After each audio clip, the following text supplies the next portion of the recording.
お待たせいたしました。これよりパネルディスカッションを開始いたします。テーマは裁判所における特許有効性の審理等についてです。それではパネリストの皆様をご紹介いたします。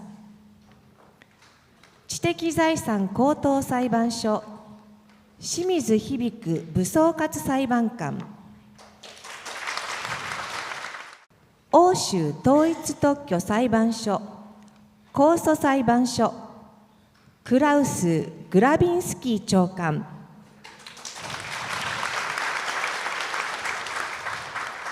英国高等法院特許裁判所ジェームス・メラー裁判官、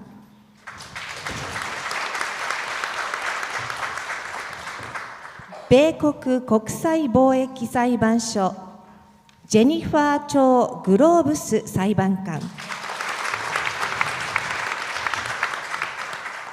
安倍育保片山法律事務所服部誠弁護士、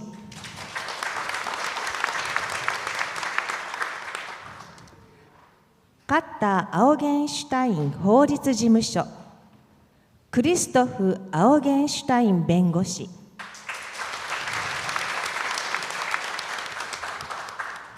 ホワイト&ケース外国法事務弁護士事務所デイビッド・アルバグリ弁護士、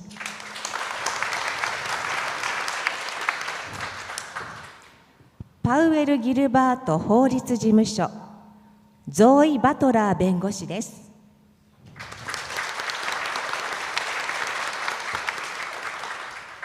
モデレーターは知的財産高等裁判所天野健二裁判官、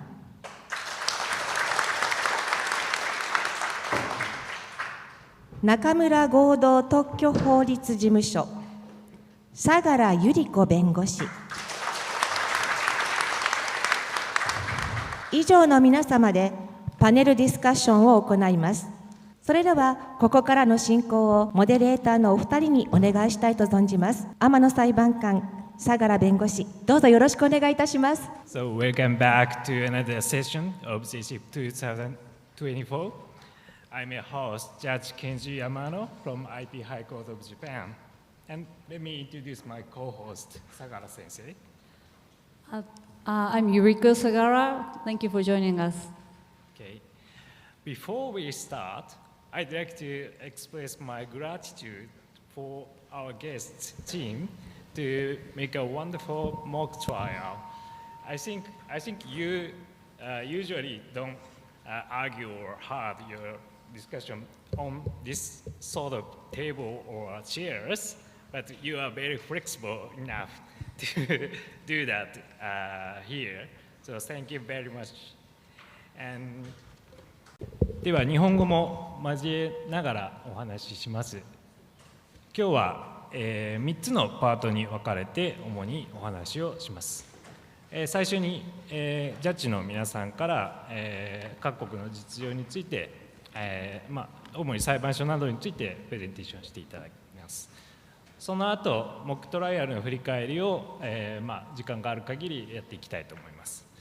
それから3つ目のパートとしまして、弁護士さんの方々から最近の、知財紛争をめぐるトレンドなどについてご紹介いただく予定になっております。Okay. じゃあ早速始めたいと思います。Okay, let's start. We will have quick remarks from Judge Shimizu from IP High Court. Please welcome. Thank you, Mr. Amano. First of all, I'd like to welcome wholeheartedly our distinguished guests from abroad. Japan is a big island nation in the Far East, has long been keen to learn from the West. Even still now, we are very curious about what is taking place beyond and outside the border. So we are very grateful to our distinguished speaker today for giving us a wonderful opportunity to learn. Because of the time constraint, there is no Japanese no presentation from the Japanese side. Since most of the audience are already familiar with the Japanese legal system, so we decided it's better to give more time to our guest speakers. It is needless to say there are differences among legal systems because we are different. But what matters is to understand the differences and the reasons behind them.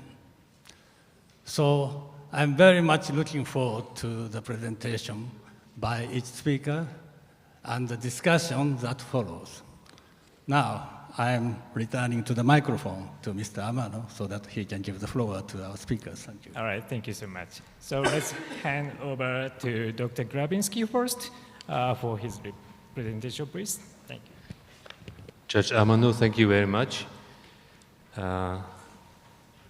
So I start with the first point, my career, and actually there's not that much to say about it, but it is quite similar, I guess, to the career of judges here in Japan, because Germany, like Japan, has a judge career system different from the system in other countries, in particular common law countries, where you first have to be a lawyer and then only later can become a judge. And during my time as a judge, most of the time I dealt with IP cases and more particularly with patent cases. And I also had an interest in the development of a European court, and I was member of a number of committees, including the drafting committee, which drafted the rules of procedure that are currently in force within the UPC. We could move on to the next slide. That's about characteristics of the Unified Patent Court then. And before I address the Unified Patent Court as it is in force since 1st of June 2023, let me use 1 minute for looking back in order to better understand why there's currently the Unified Patent Court. When you go back in the early 70s in Europe and you put yourself in the position of an inventor and you wanted to have your patent protected in Europe, it was a rather burdensome exercise because you had to go to each of the states in Europe, so to France, to the UK, to Germany, to all of the states, when you wanted to have protection, because protection was only possible by national patents. And then when an alleged infringer came up and you wanted to enforce the patent, then again it had to be done on a country-by-country approach, so going to all the national courts. The situation first changed in 1977 when the European Patent Office opened its doors and it became possible to go to just one patent office and get protection all over Europe. However, it was a centralized granting procedure, but what the European patent essentially is, it gives protection like a national patent. So after grant, it gets you back to the approach country by country. And even more, also in order to validate the patent and for renewal fees, it was again a country-by-country approach. So it was felt in Europe that the European system is incomplete, having one column for the time up to grant, one-stop shop only, but then having again the country-by-country approach post-grant, when it comes to enforcement of the patent, but also when it comes to the validation of a European patent. And it took a long time, a lot of effort, but finally the answer to this problem, or the solution to the problem, is the Unified Patent Court. The Unified Patent Court has to be situated into two systems in Europe. which is on the one hand the European Patent Convention, which is the basis for the European patent, which is one system in itself. It currently has 38 member states, including countries like the UK, Switzerland, and Turkey. All countries are not EU member states. So it is a completely different system from the EU system. And on the other hand, you have the EU system. And the UPC had to find its role within these two systems. That's sometimes is the reason why the UPC, with regard to some aspects, may seem to be complicated, comparatively complicated. Could we go back to the slide before, to slide 10, thank you. So back to the Unified Patent Court. So the Unified Patent Court now allows to enforce a European patent and also a unitary patent, which is a European patent with unitary effect, to enforce it in one court only. So it is no longer necessary, if the party chooses to do so with a classical European patent, to go on a country-by-country approach, to go to the courts in the Netherlands, to go to a court in Germany, to go to a court in France, but they can go to just one court, which is the UPC. And what kind of court is this? This is the court of currently 18 EU member states. So it is the same time a Dutch court, a French court, a German court, and I could name all the 18 contracting EU member states. The EU has 27 member states, so what you can see is that still 9 EU member states are not contracting member states of the UPC. For example, Poland, for example, Spain, for example, Ireland. But they are all, the court is open for them to join whenever they want. It is a concept which you may know already also from the euro, so from the currency. The currency, the euro is not the currency in all EU member states. And the same approach applies here with the Unified Patent Court. So some member states, 18, make the step in order to have a court for their, to share, and the others, not ready at the moment, are invited to join.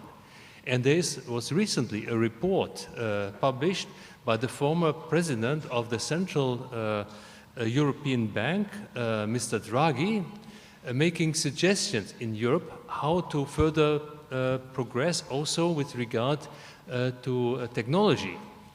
And it is a clear recommendation of Mr. Draghi that the other EU member states that are not at the moment UPC contracting member states should join the UPC. You see the map of Europe here, and all that you see in dark blue are contracting member states of the UPC. That's a geographical aspect. When you look into economy, the UPC member states cover 3/4 of the gross national product of all of the EU. So you get 3/4 with one court. And also, by the way, with a unitary patent. The other blue, the light blue and the middle blue, they are either have only signed the agreement or not signed, but they are all invited to join. Now, when you look at the green dots in the lower part of the slides, these are all the local and regional division of the maybe just stay there, of the UPC. So the local regional divisions, and they are spread all over the dark blue countries, so the UPC contracting member states. So please move on to the next one. And this is about the competence of the court, the jurisdiction of the court.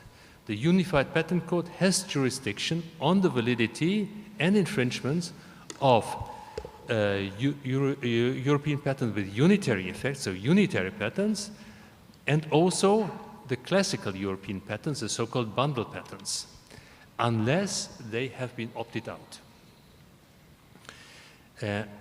Move on, please, to the next one. Here you see the structure of the court. It has a court of first instance with the local, regional divisions and the central divisions you've seen already on the slide with the map. And decisions from that court can be appealed to the Court of Appeal. The UPC has, with regard to the European Court of Justice, the same position like a national court. And on the left side, you can see that it's also provided for that the court gets a mediation and arbitration center. And we are currently in the process of building this. The director has already been appointed, and he's currently now trying to make everything ready so that the PMAC can open its door as well and is open for the settlement or mediation of cases. Move on to the next, please. Here you see the composition of the panels. So let's start with the Court of First Instance, so the lower part of that slide. And you see that the local and regional division do have 3 legally qualified judges. These are the light blue signs. And they are, in most of the cases, always when it is about a counterclaim for revocation, joined by a technically qualified judge.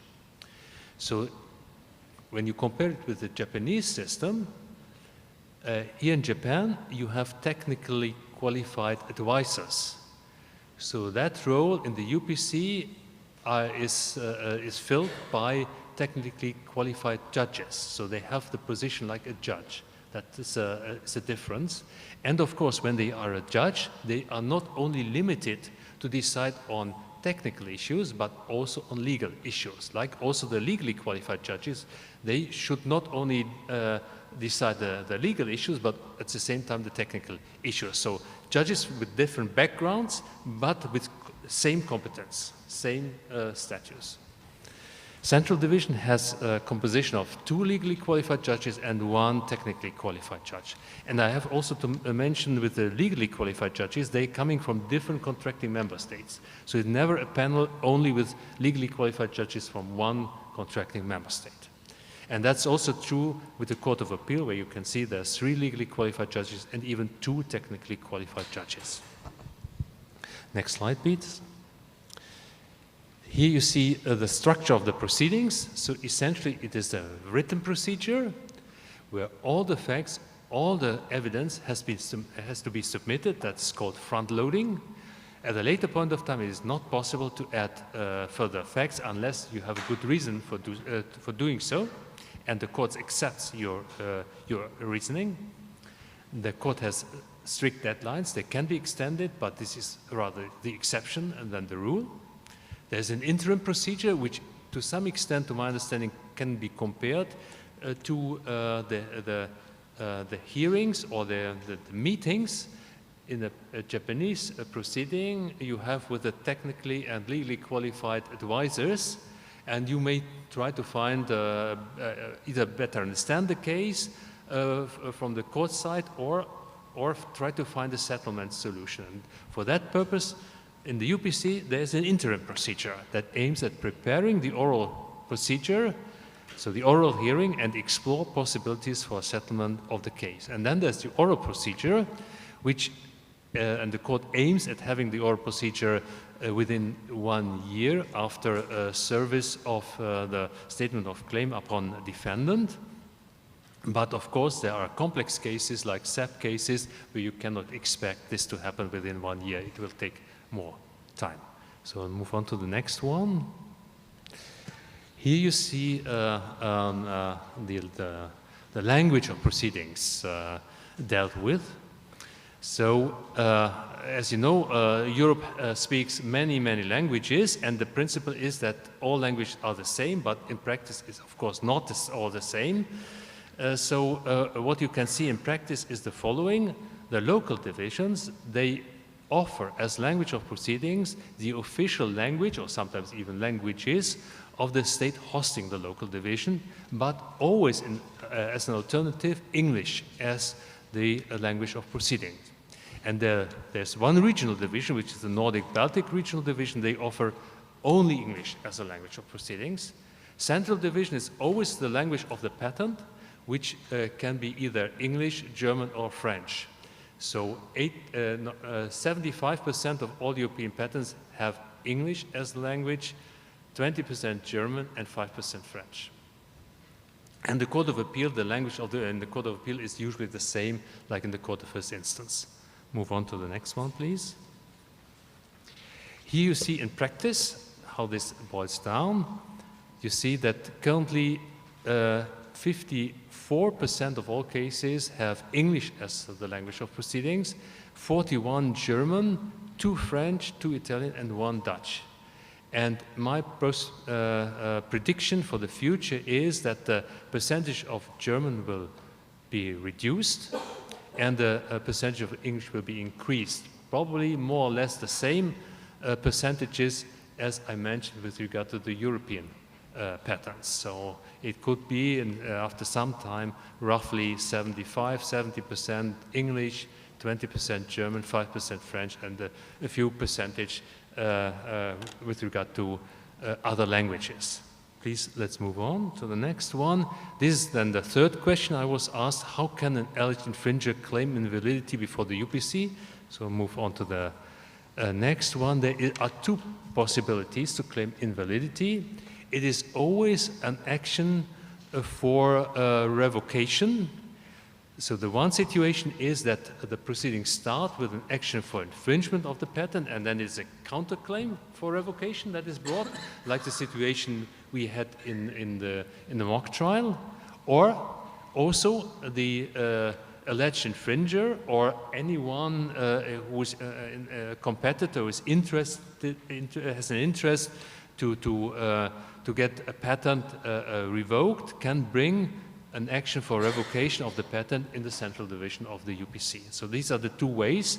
It is not possible to just have a defense inter partes of validity. So saying the patent is invalid, but it is only has effect inter partes. It's always either the counterclaim for revocation or an action for revocation, and when then the patent is revoked, it has an erga omnes effect. So it has an effect for everyone. The patent is done retroactively.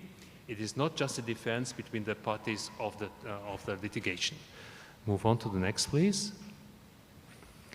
And here you see the composition of the panels. So when it is infringement, action starts first, and then the defendant in the infringement action files a counterclaim for revocation. Then it is going to be 3 legally qualified judges and 1 technically qualified judge, of course, from the technology of the case. And when it is an action right away, then it's decided by the central division in front of a panel of 2 legally qualified judges and 1 technically qualified judge.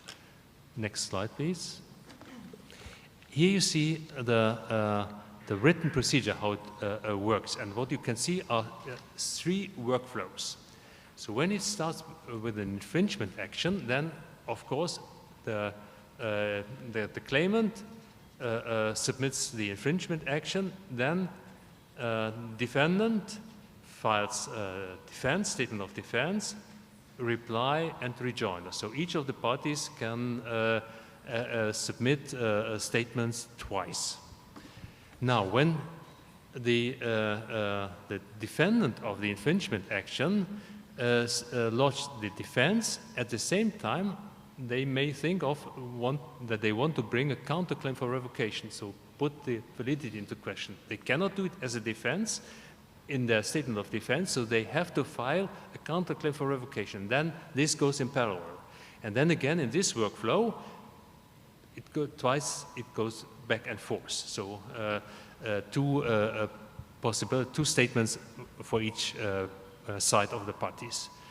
And then the proprietor of the patent may think of defending the patent not only with the claim as granted, but wants to defend it also with auxiliary requests by amending the patent. So normally adding another element to the patent claim, and that can be done together with the defense to the counterclaim for revocation. That opens the 3rd workflow. And so at the end, all the 4 workflows have to be finished, and in each of these workflows there's a possibility for the parties for each of the parties to submit statements twice. Please move on to the next one. That is interim procedure. I already mentioned this. And then it's the oral procedure. And in the oral procedure, usually the procedure starts with a preliminary introduction to the case by the judges, normally the presiding judge, based on deliberation. And the deliberation is based on the written submissions of the parties. And then it is followed by pleadings of the parties, more or less you've seen today in the mock trial.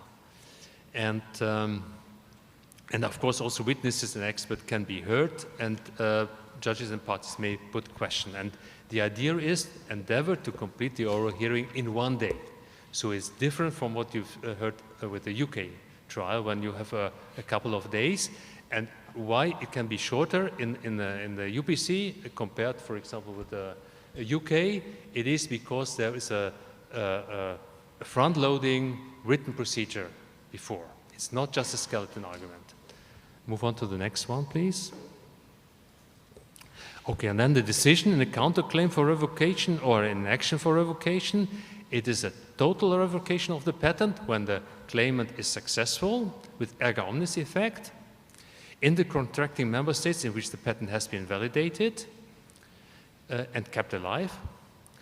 Or it can be partial revocation of the patent upon the request of amendment, again with erga omnes effect. Or it can be the rejection of the counterclaim or the action for revocation. Next one, please. How much time do I still have? Several minutes is okay. A few minutes. Okay, minutes. good.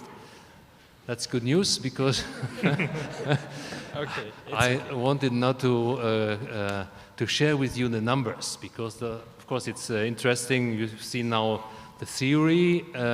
It's also interesting how the acceptance of the system is since it is up and running, so since 1st June 2023. And since then, 389 cases have been filed in the Court of First Instance.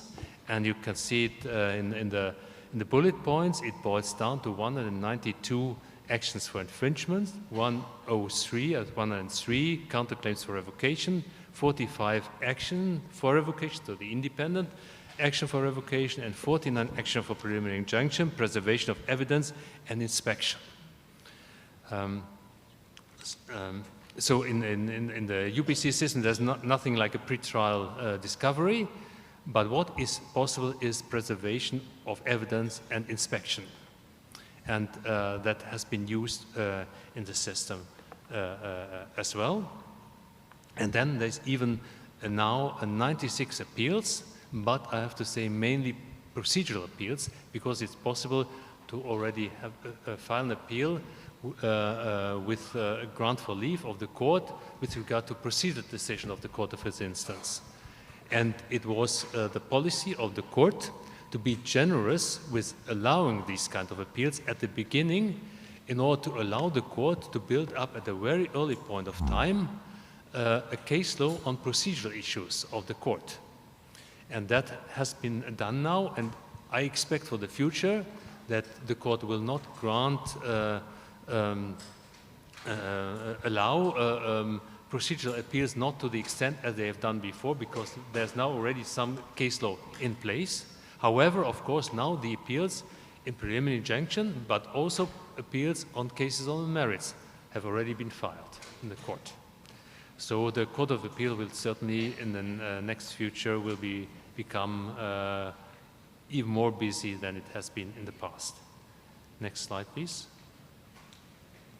And yes, now about some case law. There's ample case law, but of course my time is limited here to introduce case law, but I think one decision was quite important. It was the first decision in a preliminary injunction case and of the Court of Appeal, and the Court of Appeal took the chance to lay down some general principles of claim interpretation, and you will not be surprised. They are pretty much the same that users of the system are already used to in the national jurisdiction in Europe and probably also in other parts of the world like in Japan or the US. So the patent claim is the decisive basis for determining the protective scope of the patent. Description and drawings must always be used as an explanatory aid, so like in the UK, as we heard in the UK. The patent has to be interpreted from the point of view of a person skilled in the art, and these principles apply to the assessment of an infringement and the legal validity of a patent alike. Next slide, please. And then there were already some explanation about how to deal with obviousness in the nanostring case. And I think the takeaway from that case is that it can be a starting point for the assessment of obviousness, that a piece of prior art would have been of interest to the person skilled in the art who, at the priority date of the patent, was seeking to find a solution of the problem underlying the patent. So first, define what is the problem underlying the patent, and then find out from the perspective of a person skilled in the art that is supposed to resolve the problem underlying the patent, would that person have considered a particular piece of prior art? And then would there be some incentive, some point or whatever that would allow the person skilled in the arts then to combine the one piece of the prior art with the other piece of the prior art, so that at the end of the day the patent claim has to be considered to be non-obvious, or so to be obvious, or if such combination does not work, then it is non-obvious and the patent is inventive. So in that case, in particular, it was the assumption that one of the pieces of prior art, which was called D6, put forward by the defendant, would have been of interest to the person skilled in the art who, at the priority date of the patent issue, was seeking to develop, and that was the problem, was seeking to develop high-throughput optical multiplexing methods for detecting target molecules in a sample. Of course, I cannot now not go in deeper into the technology of the case. Next slide, please. And now you see a few pictures, a few photos, and that gives you maybe a bit of a European flavor. So you see courts all over Europe where the local divisions or other divisions of the UPC are located, and so let's do a very quick tour to Europe. So on the first line on the left, you see the local division in Stockholm, the regional division in Stockholm, which looks a bit like a medieval fortress, but which is not from the medieval time, but from the 19th century. The next one is the local division of Vienna, so in Austria.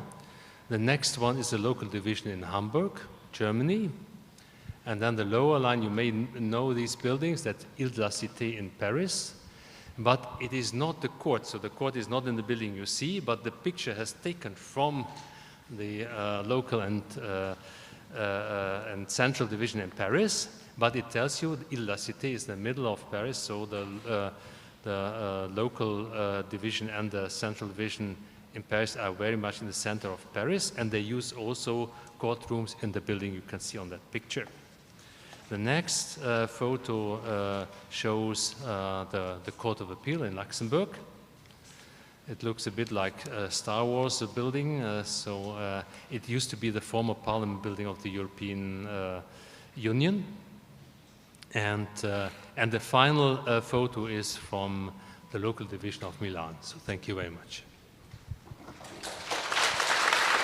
Thank you. Let me just quickly summarize in Japanese because it's very important.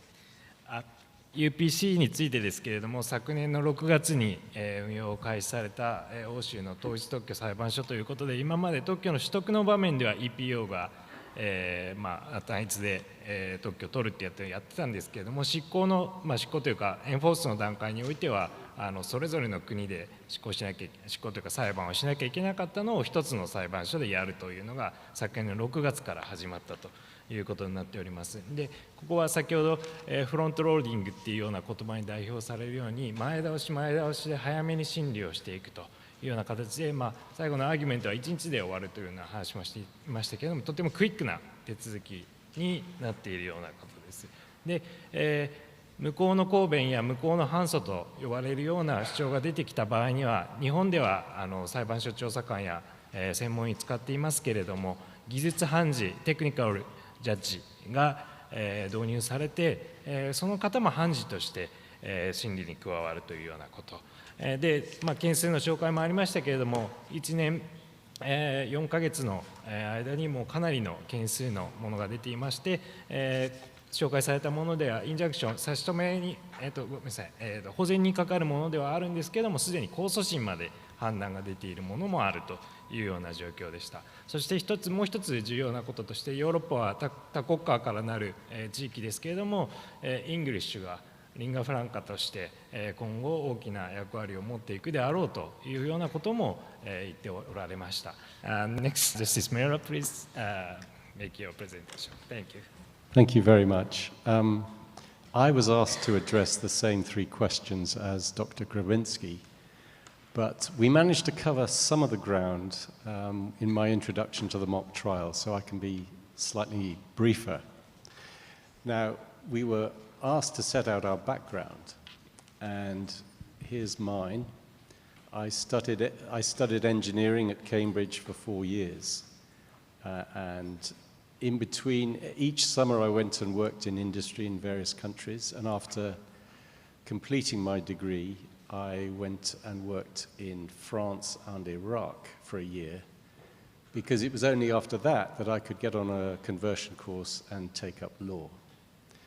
And that background is fairly typical of the specialist patent judges in the UK. In other words, I think all of our specialist patent judges have some sort of science qualification at university level, and sometimes a doctorate. And so that explains one reason why during the mock trial I wasn't sitting with any technical advisors. And similarly, Dr. Grabinski described having technical judges in the UPC. We do have a facility, we do have the power in the UK to appoint a scientific advisor to help us. But that doesn't happen it happens extremely rarely. I think I mentioned yesterday that I think over the last 10, 15 years, I can only remember 3 first instance cases where a scientific advisor was appointed. So you may ask yourself, where do we get the technical know-how from? Well, of course, I haven't studied the technology in every case that comes before me, but generally, the specialist patent judges have the ability to understand technical scientific concepts. And we use that to understand the expert evidence that we receive. And it's only in the really, really complex cases that we would resort to a scientific advisor. Now, the other thing I mentioned earlier was the categorization of cases. And I was talking about Cat 4, Cat 5 cases. Oh, sorry. And so there are 2 of us. There's myself and Mr. Justice Mead, and we are the 2 specialist patent judges in the Chancery Division. Now, there are 18 full-time judges in the UK Chancery Division, and we are expected to deal with all the cases in that division, so land, tax, property, trusts, wills and probate, insolvency, and IP. But we have so many patent cases coming through our system that Richard Mead and myself spend almost all of our time hearing Category 4 and Category 5 patent cases the typical diet recently has been mobile phones, pharmaceuticals, biosimilars, medical devices, and some mechanical inventions. And of course, FRAND cases are in some ways the flavor of the month. We've had 3 decided in the UK so far. You'll have heard of Unwired Planet, because that was the case in which Mr. Justice Burse, as he then was, decided that what the parties needed in that FRAND dispute was a global resolution.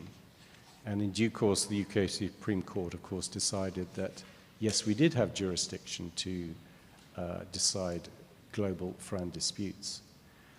And I think my case, InterDigital and Lenovo, was the second case to be decided, and then Optus and Apple was decided very shortly after that.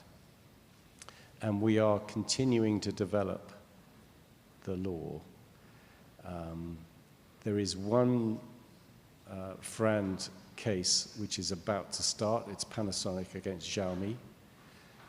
We were due to hear 5 FRAND cases this year in the Chancery Division. InterDigital and Oppo has been heard, and the judge, Mrs. Justice Joanna Smith, has finished her judgment, but the parties have asked her to delay issuing it because they're trying to settle the case.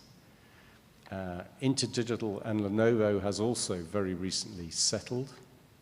They've decided to take their disputes to private arbitration.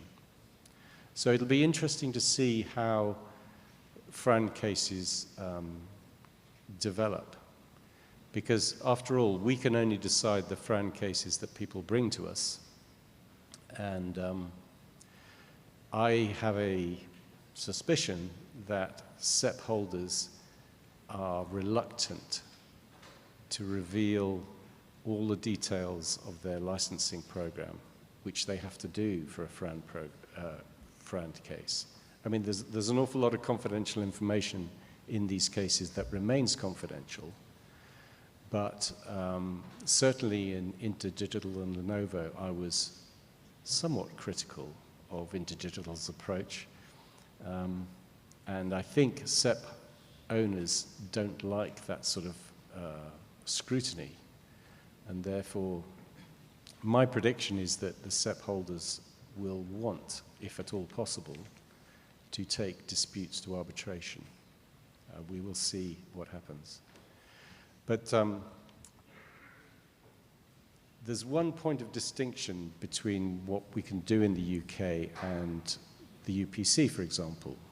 Of course, the vast majority of patent cases involve infringement and validity issues. But because of the general jurisdiction that we have in the Chancery Division, we can decide in the Patents Court any case which involves a patent. So inventorship disputes, patent license disputes, which basically are contractual disputes, competition defenses, and so on. Now, my next slide should be familiar because we went through it earlier. Now, I'll just say one or two things more about the Pozzoli case, because in fact, the Pozzoli case was a restatement of a test which originated in the windsurfing case in the 1980s. Now, I happened to be the counsel for the appellant in Pozzoli in the Court of Appeal, and I pointed out that the steps in the windsurfing test were in the wrong order. And Lord Justice Jacobs said, you're right. And that's why we've got the Pozzoli test and not the windsurfing test, because he put the steps into the correct order. So that's the approach that we generally use in the UK. It's not absolutely obligatory for a judge to use the Pozzoli test, but if you depart from this approach, you risk being overturned on appeal, let me put it that way. Now, the other point that I was asked to address were the rules and procedures relating to claims for invalidity. And these rules have been around for a very long time in the UK. And as you'll see on a later slide, these are the minimum requirements. But back when I started as a barrister, patent pleadings were usually very short and very uninformative. So the patentee would simply say, I own this patent, it's valid, and it's infringed because of X, Y, Z. That was it. And the defendant would say, I deny infringement, and the patent's invalid. And the rules have always been that the party challenging validity had to set out their grounds of invalidity. And these, on the few slides, this and the next few slides, are the rules that are applied in the UK. And so you can bring a claim of invalidity either as a freestanding claim, for example, if you want to clear away a patent that is a threat to your commercial plan. But often you've been sued and in a revocation claim, the patentee will often counterclaim for infringement, and then the case proceeds as a normal infringement and validity claim. Or you can claim invalidity as a counterclaim to an infringement claim. And the trend has been for us to require each party to set out their case now with greater particularization. It aids the dispute resolution, it aids the preparation of the evidence, and it certainly helps when you're writing a judgment. So anybody challenging the validity of a patent has to set out their grounds in a document headed grounds of invalidity. Now, there are various detailed rules depending on the ground which is alleged. And what I've set out on this slide are the basic rules for a lack of novelty or lack of inventive step argument. I'll skip over these because you can read these rules for yourselves. There's I mean, it's all fairly basic stuff. If you're alleging insufficiency, you've got to explain what the argument is. Prior use is, you have to be very specific in specifying what use you're relying upon, when it happened, where it happened, etc. And we've got various abilities to order inspection of any apparatus or machinery. But, as I mentioned earlier, in the vast majority of cases, the infringement is assessed by reference to the product and process description that is prepared by the defendant. And if there are problems with it, and there have been cases where we've gone through several rounds of dispute over the PPD and whether it's adequate or not, then we can order further details to be set out.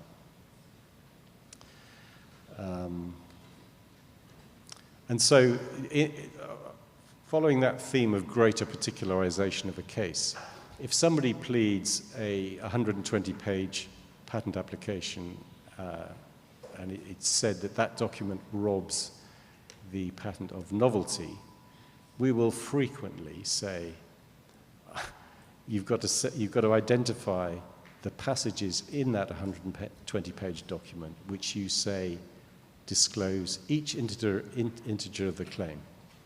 And similarly with allegations of obviousness. I mean, sometimes that sort of detailed pleading isn't necessary, but generally if somebody comes at the case management conference and says, we don't really understand what their case is, we will readily order a statement of case to get more detail. And so now that we have infringement by equivalence as part of our law, perhaps not surprisingly, if you want to run an infringement case by equivalence, you have to explain what that case is. Now, I think the last thing I was asked to address was something about the patent of work. And what I've set out on this slide are the judgments that I've given in the last 2 years. So Digital and Lenovo, I think they pleaded infringement of 5 patents, and we had 5 technical trials scheduled. But in fact, before the Fran trial, we only heard 3 trials, A, B, and C. Then I heard the Fran trial and set a global rate. And the Court of Appeals said I set the rate slightly too low, so they adjusted it up.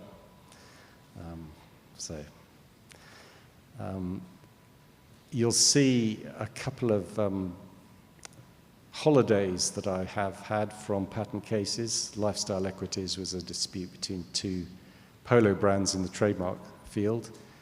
And of course, Copa and Wright, I had to answer the question, was Dr. Craig Wright Satoshi Nakamoto, the inventor of Bitcoin? And I decided rather emphatically, no, he wasn't, because he forged virtually every document that he put before the court for the purposes of that case. But the remainder of the cases on this slide are fairly typical of the patent cases that we are getting. There are many pharmaceutical cases.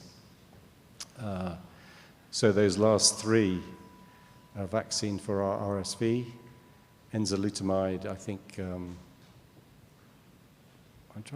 that's a drug to treat prostate cancer. And Sandoz and Biogen was a technically very complex case about the development of PML in multiple sclerosis patients. And a very important case, actually. How long have I got? Alright. Okay. はい、ですね、英国のパテントコーツっていうのがありまして、さっきお話しされてたようにカテゴリー4 or 5に、要するに訴訟の難易度、技術の難易度に応じて4 or 5になった場合には、いらっしゃるメラー判事ともう一人ミード判事っていう、著名な方がいらっしゃるんですけれども、技術的なバックグラウンドをお持ちの裁判官の方に集中的にそのような困難な事件は配点されるというような仕組みになって、Is this mock trial case will be categorized in level 4 or 5? No. No, it would be category 2. Okay, thanks so much. というわけで、本来は非常に難しい事件を担当されるメラ判事がカテゴリー2の今日は判断をしていただいたということになります。そしてそちらのスライドの真ん中にございます COPA vs ライトっていうのは日本でもよく今日よく報道されましたビットコインの創始者と言われているサトシ・ナカモトという名前の方がこのライト氏であるかどうかっていうのが争われた3年ぐらい It takes 3 years or more to handle the rights case? Yes, I mean, this was the preliminary issue in about 4 actions. Okay. So he brought claims for copyright infringement, database right infringement, and passing off. And basically, he was trying to take control of the whole Bitcoin sphere. But all the claims depended on whether he was or was not Satoshi Nakamoto. And so we heard that as a preliminary issue. And that put an end to, I think, 5 actions, actually. He's just started another one. 日本でも広く報道された事件かと思いますけれども、メラ判事の手による判断がされたということです。ちょっと他にもいろいろありますけれども、ちょっと次に移りたいと思います。Thank you so much. Let's move on to the presentation from Joe Groves. Joe Groves, please. Thank you so much for inviting me here today. I'm happy to meet you all. So they've asked me to speak to you about a few topics. Litigation at my court, which is the U.S. Court of International Trade.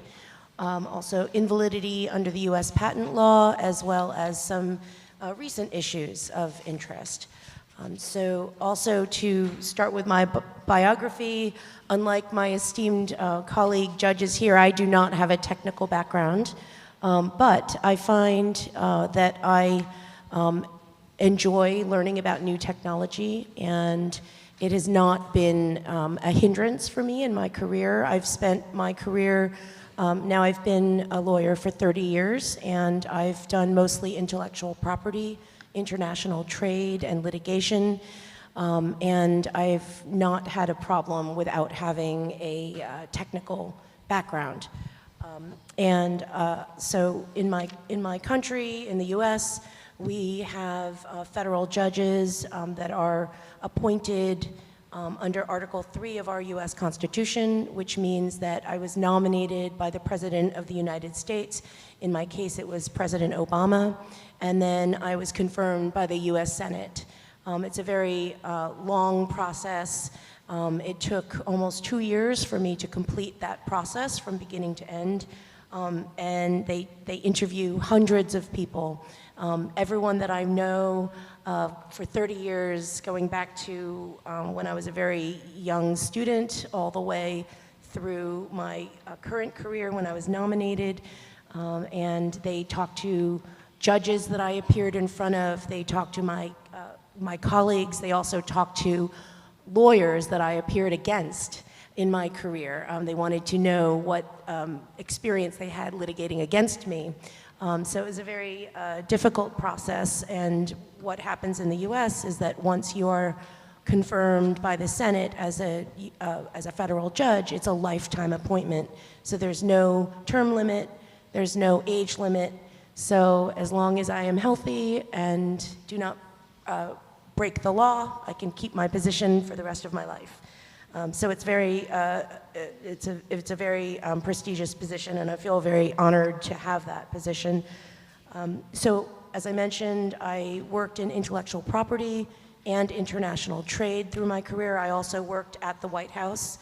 So I did work for President Obama, and I also worked for President Bush. So I spent 5 years. This is my court. It's in New York City. It's the picture on the right is the ceremonial courtroom. We have 9 judges in my court, and we have 5 senior judges who take reduced caseload after the age of 65 if they choose. It's their option.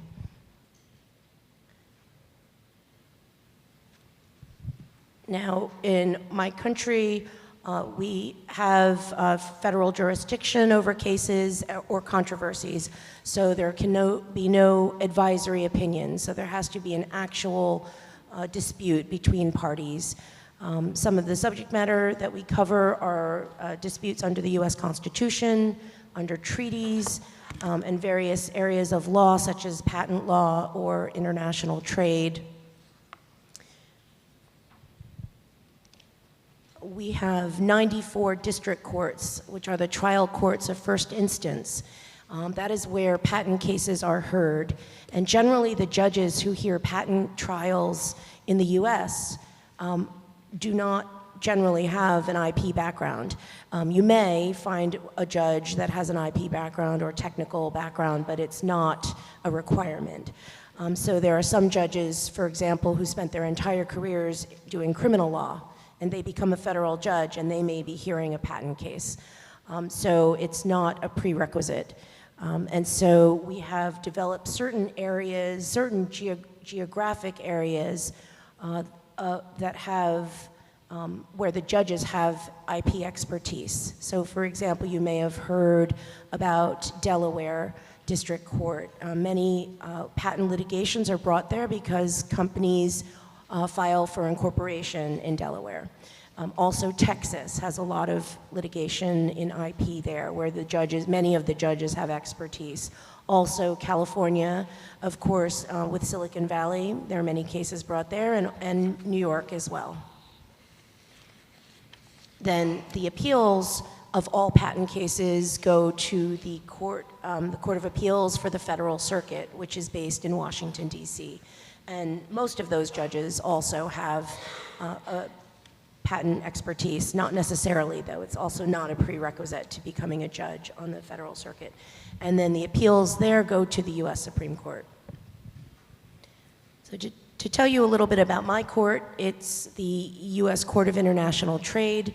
We are a specialized court. We handle international trade and customs cases for the entire country. There's only one court in the US that handles international trade cases. That's my court, and we have national jurisdiction across the entire country. So some of the types of cases we hear are anti-dumping, countervailing duties, customs classification cases. So it's a civil court, so we hear cases of civil penalties and damages. So generally in my court, I handle cases as a single judge sitting by myself. However, in certain special cases, we will appoint 3 judges on a panel. Usually those are cases of very significant impact to the US economy, or that involve US constitutional issues. So one example is, you may remember when President Trump was in power, he issued sanctions against a lot of different products, and mostly steel products, steel and aluminum products. So we had 4,000 complaints filed challenging the president's authority to issue those sanctions. So we appointed a 3-judge panel, and I was one of the judges on that panel, and we reviewed whether the president had the authority to issue those sanctions. We looked at national security laws, and our panel held unanimously that the president did have the authority. And then there were multiple cases brought after that, all relating to intellectual property sanctions that were brought on various products. So that's one example of the type of case where we would have a 3-judge panel. So transparency is very important in our court. So for every decision, I write a lengthy opinion. We publish that on our website for the court. So anyone can read those. They're always published only in English, but generally we write very long, complete opinions so that in my view, I understand, because I have an international audience for the types of cases that I'm handling, I want everyone to understand the court's reasoning. So I'm assuming that there are US businesses and lawyers reading my opinions, but also companies and lawyers in, for example, Japan or Korea or China reading my opinions, and I want them to also understand the court's reasoning, because they are also importing products into the US, and these decisions are going to impact those companies and the lawyers who are advising those companies. Also, my appeals in my court go to the Federal Circuit as well, and so we're also trying to explain the court's reasoning to the Federal Circuit and to the Supreme Court eventually. So just some examples of intellectual property cases that are handled in my court. These are a list of some of the cases I've done in recent years. The first case involved gray market goods, which are actually authentic products that were authorized for sale outside the United States, and then an importer tries to import them into the United States for sale, and they have not been authorized for sale inside the United States, so we call those gray market goods. The second case involved IP infringing goods, counterfeit products.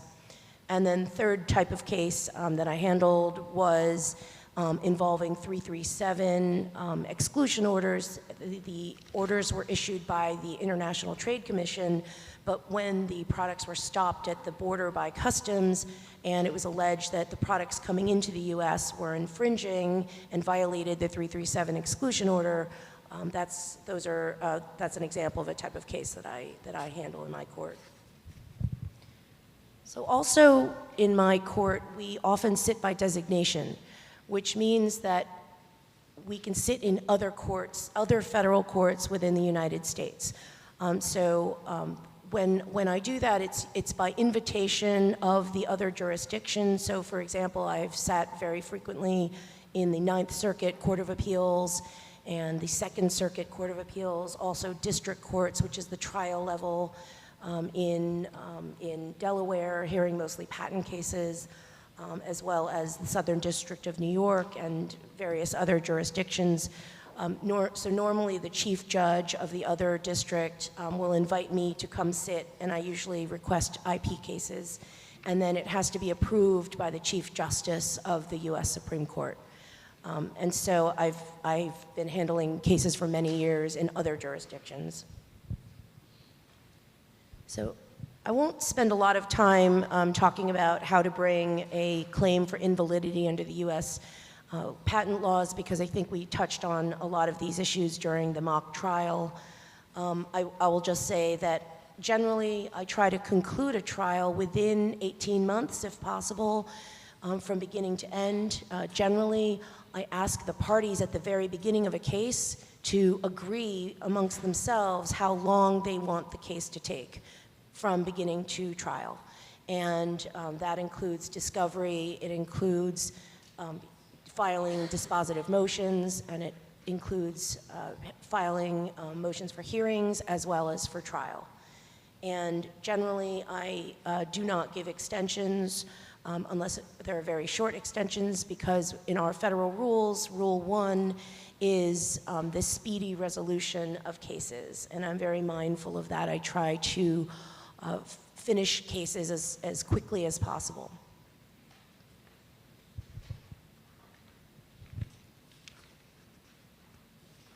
Just skip through some of the cases as we've mentioned.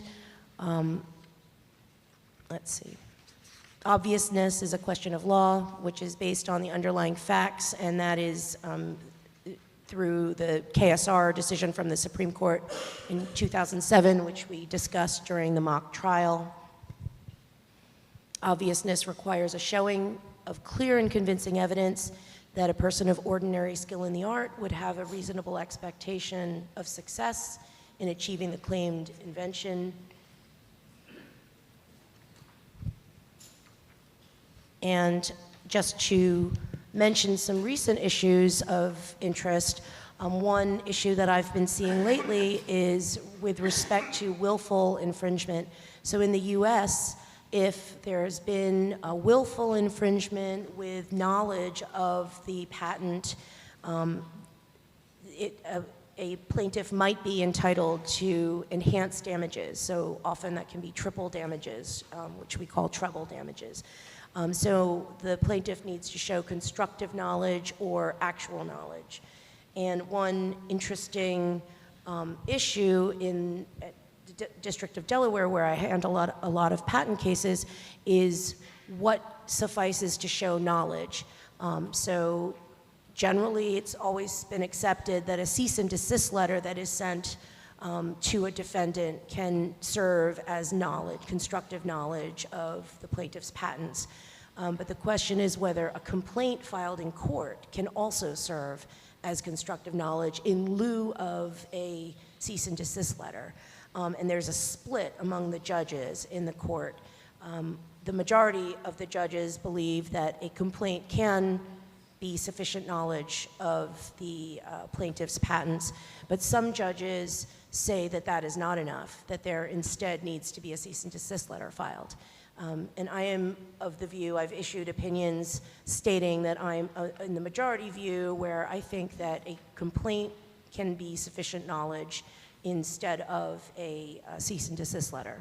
But this issue has not been ruled upon by the Federal Circuit or the Supreme Court, so that's an issue that could be coming in future years.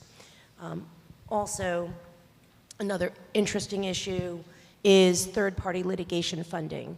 So we've had this happening in the US for at least the last 20 years, where companies will often buy a patent portfolio. Many of them are non-practicing entities, which we call NPEs. They don't actually make any products. They just own the patents. And then what happens is these companies will just file lawsuits and hope to get settlements.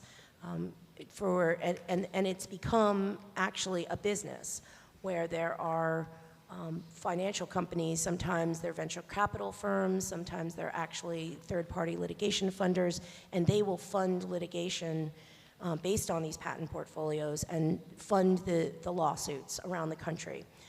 It's a growing problem because what happens is it creates a lot of volume in the U.S. courts, and the judges have to handle these cases, and it increases the workload on everyone, and it also slows down resolution of other legitimate cases.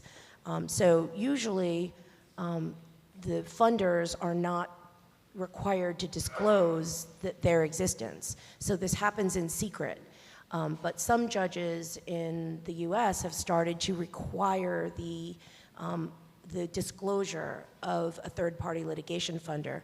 And it's created some interesting dynamics where parties have objected because they don't want to disclose that they're being funded. And I think there are certain judges who believe that it's important for ethical reasons to know who the parties are and who has a vested financial interest in every case. Also, if there are settlements, it's important to know who the parties are that have a financial interest. So I think it's relevant to know if there's a party that's not, it doesn't appear on paper in the court. You might not know it exists, yet they might have control over whether a case settles and the terms of that settlement. So it's been estimated that litigation funders had approximately $15.2 billion in assets allocated in US litigation just last year in 2023. And also it's been estimated that non-practicing entities who hold patents only for litigation filed almost 50% of the patent cases in the US in the past 20 years. So this is also an issue that's gaining a lot of attention in the US legal system, and there's been some movement to try to figure out perhaps legislative solutions. So that's an interesting issue to watch. And then just one last issue that I wanted to raise. I understand there's a lot of young attorneys who are here and who are watching online, including my law clerks back in the US, if they're still awake.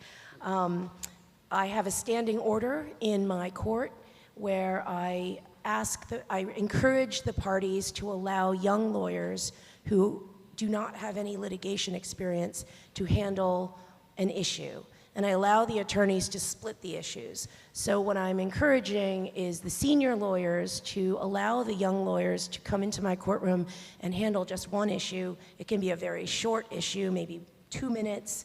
And my hope is to help train the future generation of litigators. And what I find is that because I have a written order, often the clients or the lawyers can show that to their clients, and they can say, oh, this judge encourages young lawyers to come to court. And I know very often the senior partners are very reluctant to give control to a young lawyer, but you know, I look at it as very important to training the next generation. I also think back to when I was a young lawyer, and the first time I was in state court and federal court, somebody gave me a chance. And I have to say, the young lawyers are always very well prepared. They're very nervous, so they're extremely well prepared, and they always do a wonderful job.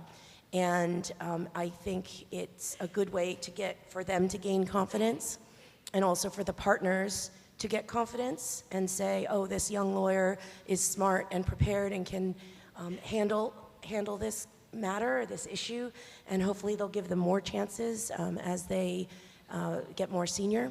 And it's also something that a lot of judges are starting to do in court. And I do understand some of the cases that are before me are worth billions of dollars. And I understand that it's very difficult. So it's not a requirement, it's just an encouragement. And if the client feels that it's a $5 billion case and they do not want a junior lawyer arguing an issue, that's fine. But I hope in smaller cases, on a one-issue basis, that younger lawyers will get a chance. 超グローブ参事は今日の聴衆の中にですね、若い、裁判官や、弁護士の方、あるいは修習生の方、学生の方がいらっしゃるっていう話を聞いていたものですから、若い人たちを育てていくことが、いかに重要であるかと、自分のコートに、シニアの弁護士に、若い弁護士を連れてきて、大きな案件でも活躍してもらって自信を持たせるっていうことが大事なんだというようなお話もしていただきましたので、私たちも若い世代を育てていくために頑張っていきたいという、僕も若いんですけれどもというふうに思います。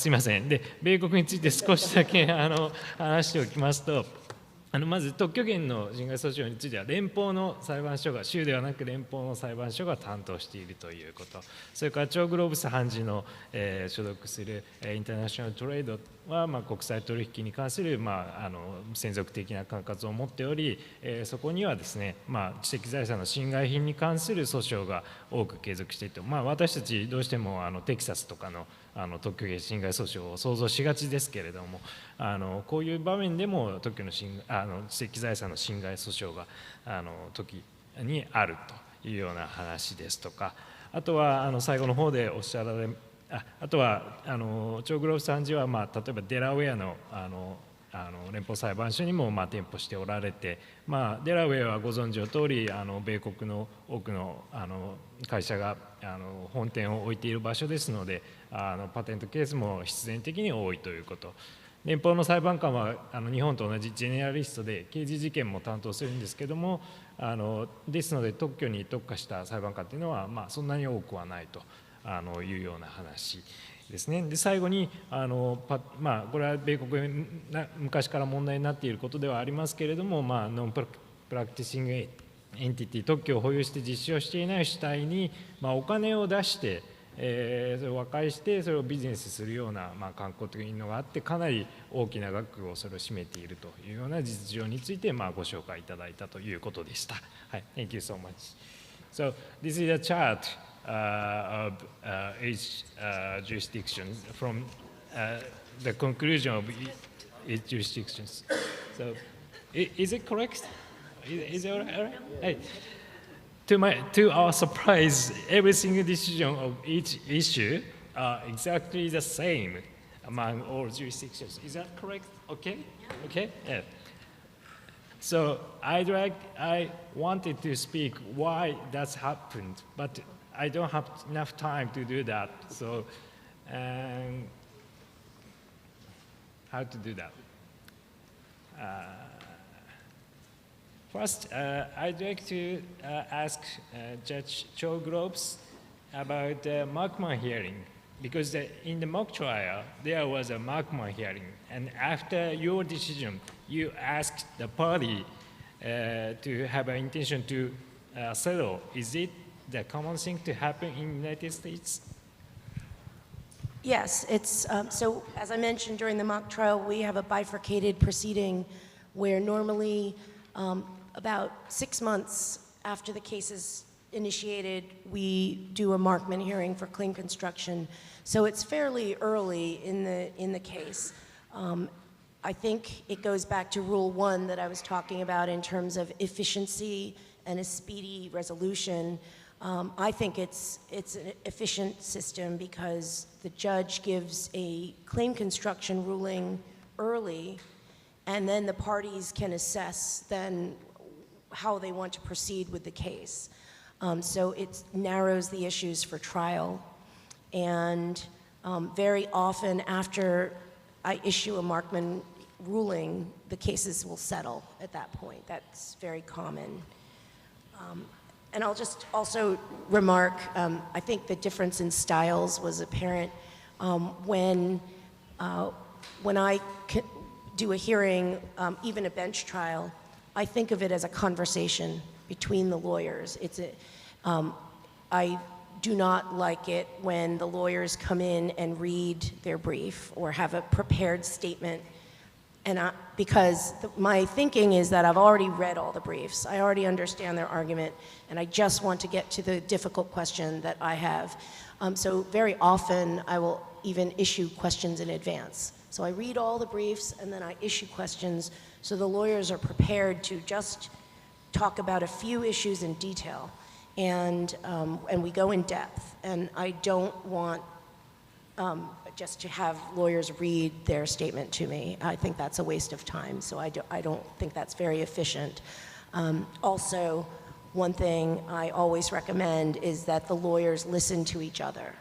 And they did that here today in the mock trial where the lawyers were responding to each other.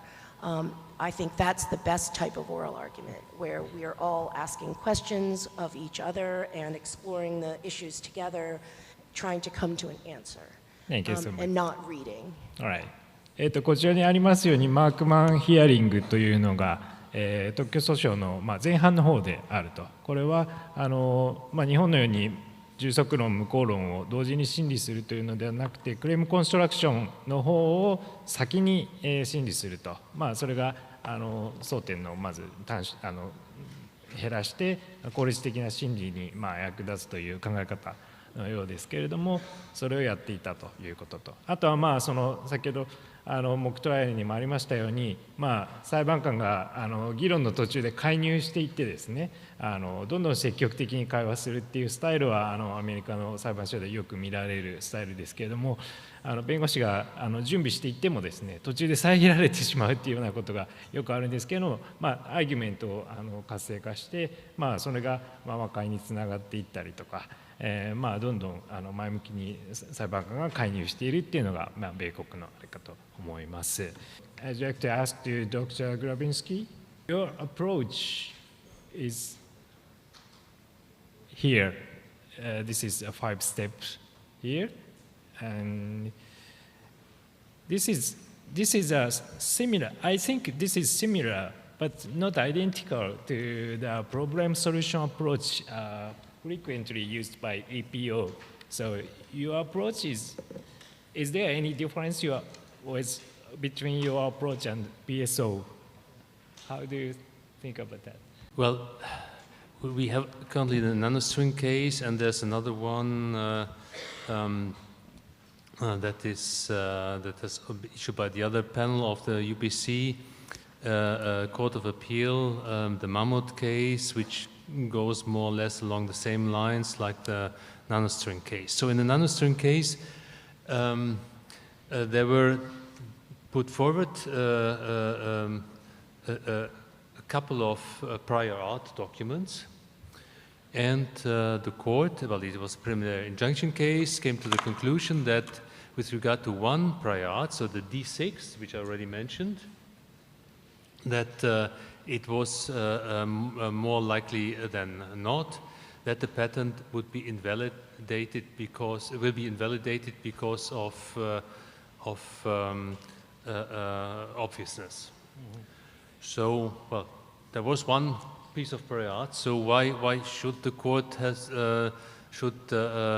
say anything which is the closest prior art? That's one prior art that did the job for the defendant in the case, and that's good enough. And so normally in a litigation, when it comes to revocation action, the parties argue different prior art documents, and then they say, okay, either document 1 or document 1 and in combination with document 2, or document 3 in combination with document 4.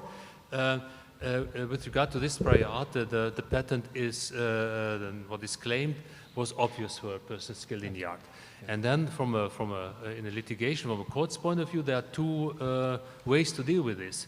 So the court has to look at all these argued prior art documents, and when the court comes to the result that there is one that with regard to which the patent is what is claimed is obvious, then they pick this one, and they then argue why it is, give reasons why this is obvious, or they have a look at all and they come to the result that it is not obvious. Then they have to deal with all the prior art in order to exclude this.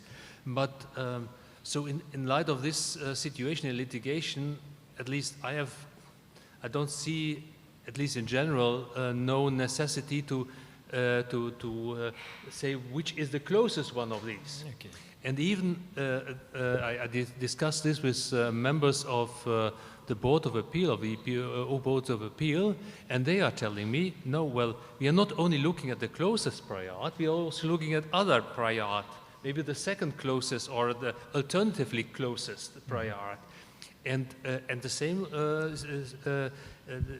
approach is the approach of the UPC, at least as has been developed up to now. And so I don't see there a lot of differences. I think it goes along the same lines. And, all right. I think we had harmony between the 4 mock trials today, but I think there's also harmony between the UPC and the EPO Board of Appeal, to my understanding.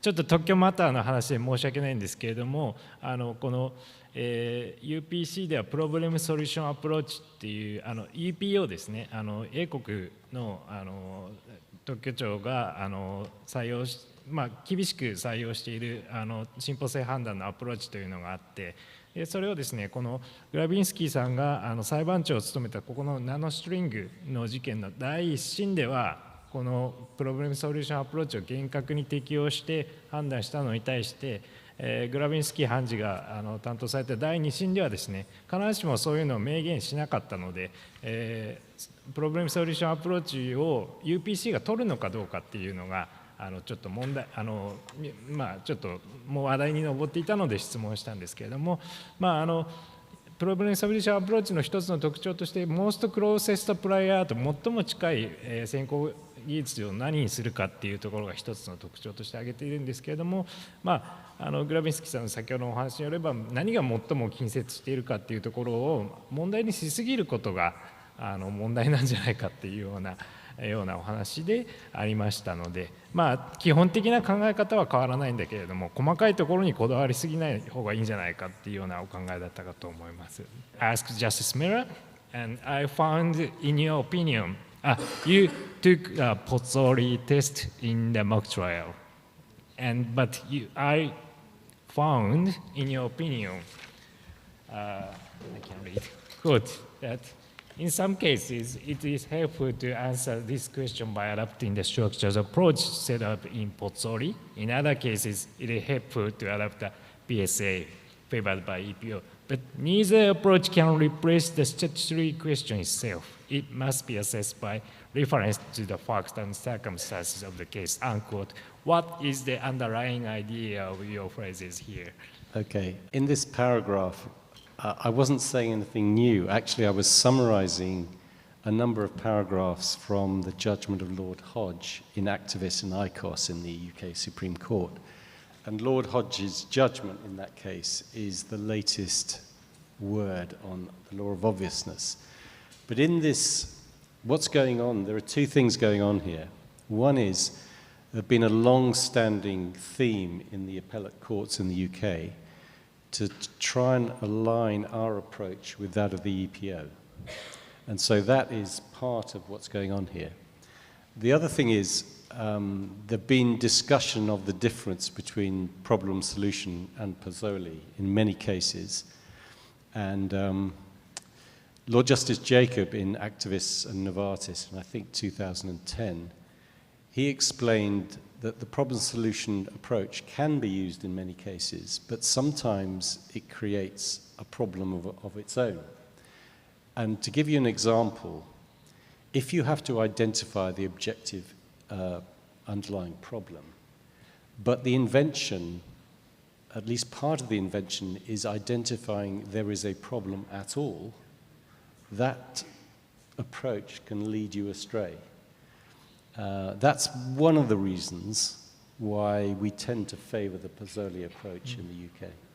But it's not forbidden to use the PSA. Yeah. 英国では進歩性の判断の際にポッツォリテストっていうファクターを使ってやっているっていうことなんですけど、で今回のモックトライアルでもその手法で判断されたんですけども、最近出されたメラー判事のディシジョンの中にこのようにどのテストがを取るかっていうのだけでは問題が解決するわけではないっていうようなおっしゃり方をされていたので、そこにどんな考え方があるのかっていうようなお話をされてたんですけど、基本的には英国にあるですね、事案で来た事案に対して適切な手法で判断することのが大事だっていう基本に書いておられるようなものなのかなというふうに少し理解しました。硬直的にテストを適用するとそれがうまく機能しない場合があるので、そこはケースバイケースで判断していくことも重要なのではないかというお話なのかなというふうに、私の方ではちょっと受け止めさせていただきました。I hand the mic to the 相良先生。じゃあ UPC のアーゲンスタイン先生に、日本の企業の多くは当初様子を見ようということで、UPC の管轄を除外する、いわゆるオプトアウトを選択される傾向も多かったのではないかと思うんですが、アーゲンスタイン先生がその UPC 数多く訴訟を経験されていらっしゃいますので、UPC の実務の実態、メリットやデメリットなどについて伺ってみたいと思います。So, Mr. Agenstein, what are your thoughts in the pros and cons of filing a case before UPC? And are there any trends in UPC practices Japanese companies should pay attention to as a would-be defendant? You know, I might refer to the picture Judge Grabinski presented at the very beginning of his presentation, showing which countries participate in the UPC already. And I always compare, you know, the number of inhabitants of those 18 countries that are already participating in the UPC with the US. And they are more or less the same number. So you have 300 million inhabitants plus within those 18 countries, which is more or less the same number of inhabitants. Yes, I think they have 350 million or something. So, but the thing is, when you go to the UPC, you more or less get clearance for a market of the same size of the US, but for only a fraction of the cost. Because I also believe that the rules of procedure and the UPC provide for a very streamlined procedure. We have front-loaded procedure. We have an interim conference which also allows the court to focus on the important issues so that you can really go through invalidity and infringement within 1 day. So that's the whole purpose of the rules of procedure. So there you see, again, a very efficient system to resolve all those patent disputes. And I think that's the biggest advantage, that you have a clearance for the whole of Europe, and it's somehow kind of the next logical step after we had the European patent for many decades, that you then also, you know, reform the enforcement, not to go on a country-by-country basis. And what I also find is very convincing is that you have a lot of very experienced judges at the UPC. So I just recently had the first hearing at the local division in Mannheim, and it was really impressive, the lineup of judges. You know, we have Judge Tochtermann, part of the presidium, working full-time at the UPC, a former presiding judge of one of the chambers in Mannheim. You have Judge Böttcher sitting there, still presiding judge at one of the divisions in Mannheim, and the international judge was Judge Brinkmann for the Netherlands, you know, also a very experienced judge. So this is really kind of an impressive panel. And I can say for all of the German judges and for most of the Dutch judges I know personally that they had been in their role before. So you have a really experienced lineup of judges that look at the cases, so where you can, you know, presume that they will look to the right issues of the case and will come most likely to a proper decision. So when we look at the cons or the disadvantages, I'm not so sure whether it's really disadvantage, but what I can say is that I think the approach is a little bit more formalistic of the UPC, so that you apply rather strictly deadlines, formal issues, rules regarding delays, late filings, and so on, so that you have to be very careful to watch on these steps. And another thing that is unfamiliar, at least to German litigators, is that you are only allowed to comment if you're invited to. So you might have seen this scheme Judge Krupinski presented with like more or less 2 filings at every stage, so 2 filings for the infringement proceedings, for the revocation action, for the amendment of claim. Apart from that, you're not allowed to just send something to the court. So not just before the oral hearing like we did in Germany very often, a week or 2 weeks before, kind of a summary. You're not allowed to do that.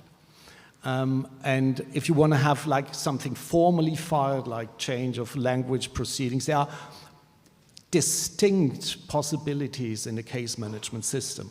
So you have to deal with that at some point and be aware of it, that there's this very formalistic approach. And there's only one thing, there's a famous Rule 9 request, which is for general procedural measures, so we're not foreseen elsewhere. And there had been some creative German litigators trying to misuse that for kind of general submissions or summary of submissions. And I can say to you and confirm that the Court of Appeal didn't like that and simply ignored those filings. So that means you have to really prepare on that one, so it's really more formal. But whether it's a good or bad thing, I don't know. Another disadvantage might be, but I think it's become less and less, is that we have, of course, a completely new court system without any precedents. So we have some uncertainties going on. But you can mitigate this risk by going to local divisions with 2 national judges, where you can expect that they handle those procedural issues more or less like as they did in the national proceedings. メリットは当然もう US と同じぐらいの人口のいる地域で効率的に一つの裁判所で全てを解決できるというところと、すごく高名な経験豊富なジャッジがたくさんいらっしゃるというところでしょうと。すごく短くしましたけど、それでリサーは難点といえば普通の他の各国の裁判所よりやっぱりフォーマリティがものすごく厳しいと。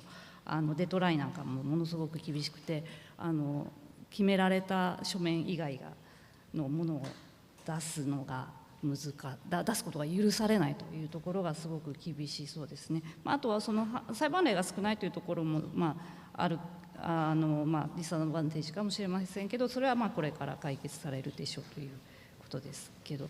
Didn't you have any experience that as a defendant attorney that not so much prepared for being sued because it sounds like really too strict?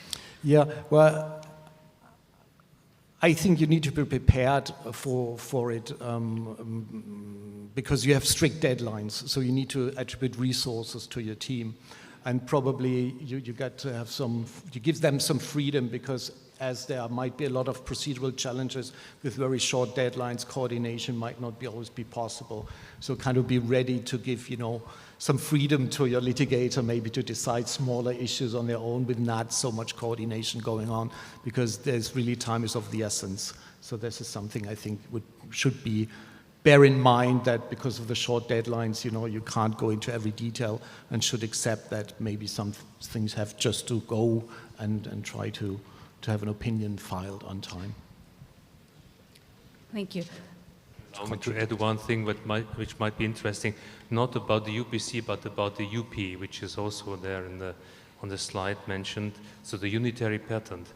The EPO publishes a dashboard, and it is updated every day about the numbers of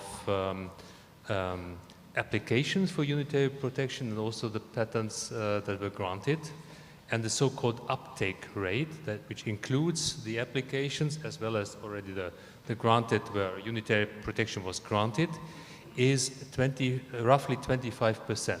So which means that from each European patent, every fourth is a unitary patent. And that has also cost reasons, because roughly you can say you pay less than you would have to pay for the validation of 4 national parts of a European patent. You pay for the whole unitary patent, so you get protection in 18 contracting member states. That may be one reason for this. And when you look at who is trying to get unitary protection. That is also transparent on the dashboard of the EPO. It tells you that, from the top 25 proprietor, number 1 is a US company, number 2 is a German company, number 3 is from Korea, number 4 is from the US, 5 and 6 Sweden, so again UPC, 7 US, 8 China. And the first Japanese is number 23. Number 23. So that is, of course, it has to be seen. There are pros and cons in that regard. So it's certainly a cost effect. If you want to have protection widely spread all over Europe, then unitary patent is, to my understanding, is something to be considered.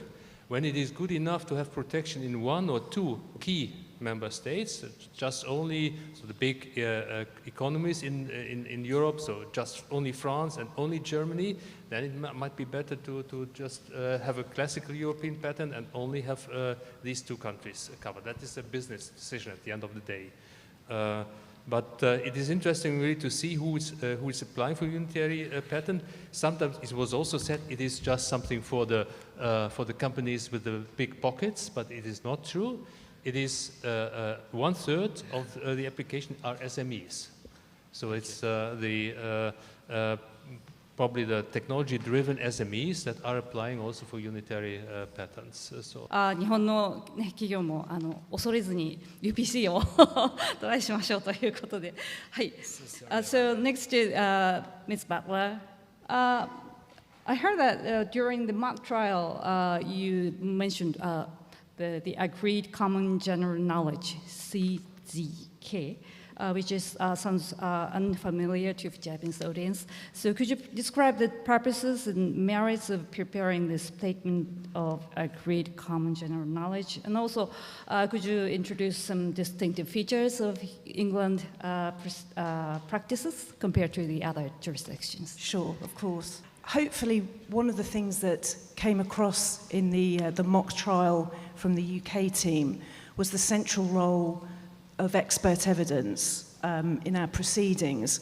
So, as Mrs. Justice Mellor explained, the parties, as part of the procedure, submit written expert reports, and those stand as the experts' evidence in chief and will be the subject of cross-examination, live cross-examination at trial.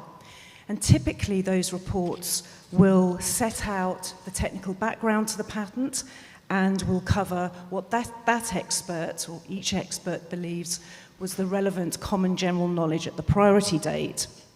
And there's often, between the experts from both parties, a significant degree of overlap and agreement, and there will also inevitably be issues in dispute.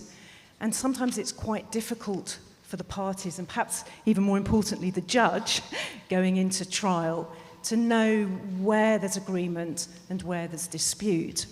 So a practice has developed in our court, actually very much at the instigation of the judges, and the parties are now encouraged and actually, in fact, often ordered, after exchange of expert evidence, but before trial, to prepare what's called a statement of agreed common general knowledge. And the idea is it's a document that the parties agree, sets out what's agreed to be part of the common general knowledge, and typically also identifies those points where there's dispute. And so the advantage is going into trial, it's much clearer where the parties agree and where the judge will be particularly interested to hear what comes out of cross-examination, where there are points of dispute. And then normally what happens after trial is that the parties will update this statement of agreed common general knowledge to reflect the evidence as it's come out at trial. So, for example, in the mock trial that we just heard, there was a sort of a dispute potentially about whether flaps with protrusions were part of the common general knowledge. So it may have been that prior to trial that was identified as a point in dispute. But the fact we sort of agreed between us was that it would emerge during cross-examination that in fact both experts agreed that it was common general knowledge, and then the parties would have updated the CGK statement. And I think from the judge's perspective, coming to write the judgment, it's an extremely useful document, and I think I'm probably allowed to say this, quite often is copied and pasted into the judgment because it's very clearly something that the parties agree and is uncontentious. Yeah, I mean, it saves us a lot of time. And yeah, we do use these statements almost verbatim. I mean, we do add a few edits of our own, but yeah, they do save a lot of time, actually. And just to flag a couple of other points, perhaps of distinction with our practice compared to those in other, particularly I would say European jurisdictions. And again, I think there are things that perhaps emerged during the mock trial. One is the very significant role in our system of oral advocacy and live expert and fact witness testimony. So arguments are very much developed orally by the advocates, often very much it's very interactive with the judges. They're very proactive in asking questions. And cross-examination, live cross-examination of experts is a really central part of our system. And again, I think the mock trial perhaps demonstrated that, where there were things that seemed apparent on the basis of the written expert evidence which changed or were revealed to perhaps be only part of the picture during cross-examination. And then the only other thing, perhaps given time to perhaps mention, is, and again it's something that Mr. Justice Mellor mentioned in the mock trial, is how flexible our system is. This may not be a point of distinction with other European countries, but I think it is definitely a real feature of our litigation, that it's very flexible in terms of actually both case management, so the tools that the judges have at their disposal to ensure the efficient and fair conduct of proceedings, but also in terms of the types of issues they can consider and the types of relief that they are prepared to grant. And I think a lot of the Sepp Fran cases that Mr. Justice Mellor mentioned are a very good illustration of how our courts try to be very commercial and grapple with commercial issues. Thank you. Mr. Al-Bagwi, about the U.S. hot topics. Thank you all. And as a hot topic that I wanted to mention, today, of course, we spent a lot of time at the trial talking about obviousness, which is a very involved element of the law. But I'd have to say that one of the hottest topics now is Section 101, patent eligibility, 特許適格性ですね. And this area, we could spend a day talking about the developments in Section 101 and what it means. Now, in Section 101, it only asks that you provide a claim to a process, a machine, a manufacturer, or a composition of matter. That's basically what is in the statute. On the other hand, we have judicial exceptions to what is patentable subject matter that has come out through case law from the Supreme Court. And so if it's deemed that your claim is directed to an abstract idea, a law of nature, or a natural phenomenon, that may be a basis for invalidating your claims. So what do you do in litigation? What do you do in prosecution? In litigation, if you're the defendant, then know that you can use Section 101 as a basis for invalidating the plaintiff's patent. And you can bring your claim for invalidity immediately. So as soon as the plaintiff files the complaint, you can then go and file a motion to dismiss based upon the patent being invalid under Section 101. So you don't even have to wait till you get to trial. And this is going to color the proceeding as you go along. On the other hand, if you're the plaintiff, you need to support your patentability. And I'll just be very short here and say, talk to your colleagues who are prosecuting the patents, because your basis for supporting your claims in litigation is going to be basically the same arguments that the prosecutors need to make to get the patent issued in the first place. So those ideas are very much aligned. When we talk about prosecution, how do you avoid having your claim being viewed as nothing more than an abstract idea or nothing more than a natural phenomenon.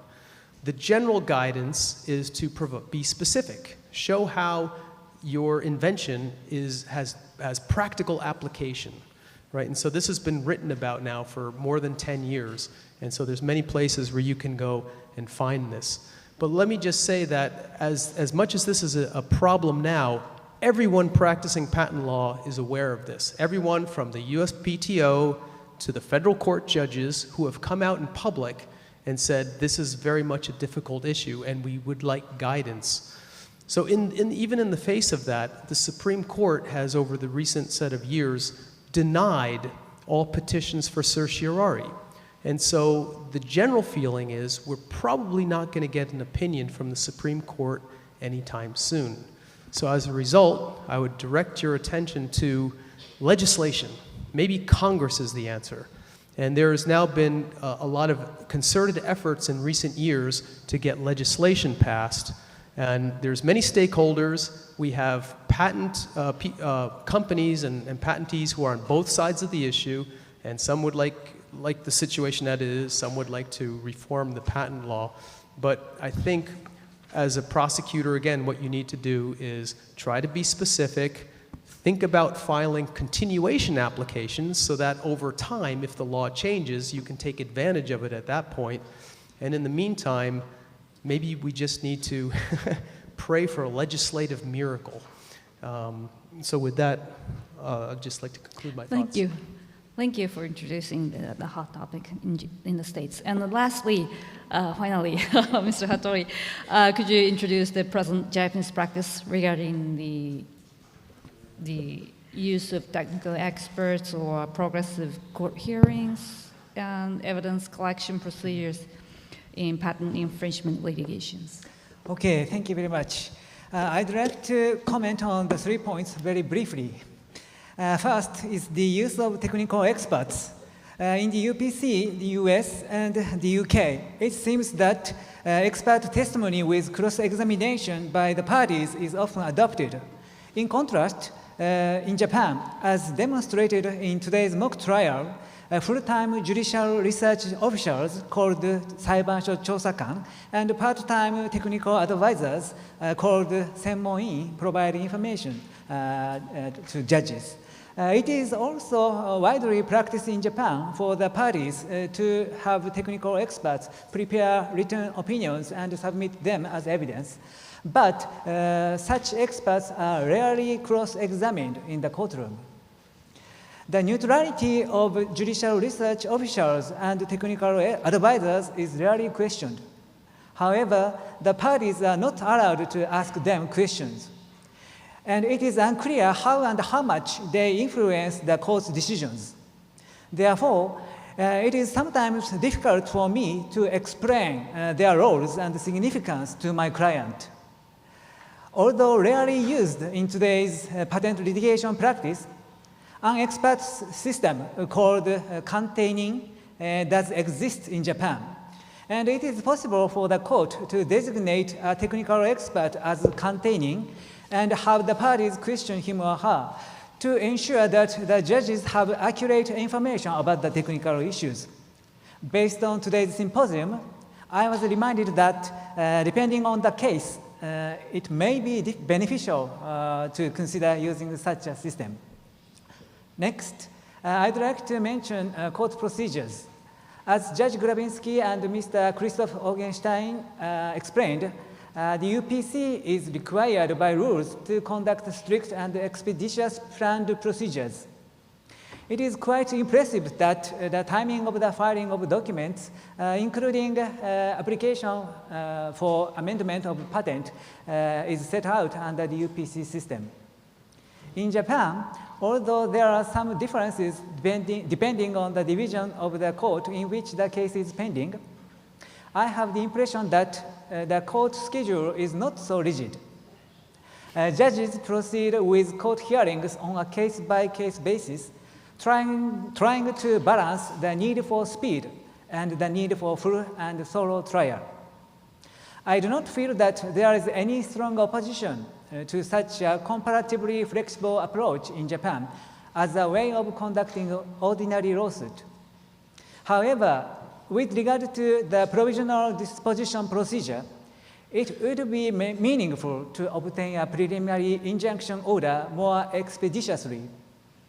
In Japan, there is a procedure to seek a preliminary injunction called karishobun against patent infringement.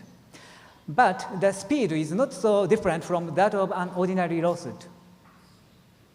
The defendant can submit a defense of invalidity and other defenses, and usually it takes more than 10 months to obtain a preliminary injunction order. In cases where there is an urgent need to seek an injunction, I think more expeditious decisions would be desirable, providing that the patentee yields a certain amount of security. Finally, I'd like to refer to evidence collection procedures. Although unrelated to today's mock trial, the major difference between Japan's system and other ones seems to be in the evidence collection procedures. I understand that in the UK, US, and UPC, there are systems which disclose the alleging infringing act, and they are commonly used in practice. In Japan, there are also systems such as the preservation of evidence called shoko hozen, the order to submit documents called shorui teitsu meirei, and the investigation system called sashou seido, which was introduced in 2020. We could find the manner and nature of the alleged infringing act utilizing these systems while protecting defendants' trade secrets. However, preservation of evidence is rarely used in preliminary in today's patent infringement suits. The issuance of an order to submit documents is also rare. And I have heard that an investigation order has never been issued. As a practitioner, I'd like to actively try to utilize such evidence collection systems in order to contribute to further realization of justice and fairness in court. Thank you very much. That's the end of the panel discussion. Thank you so much.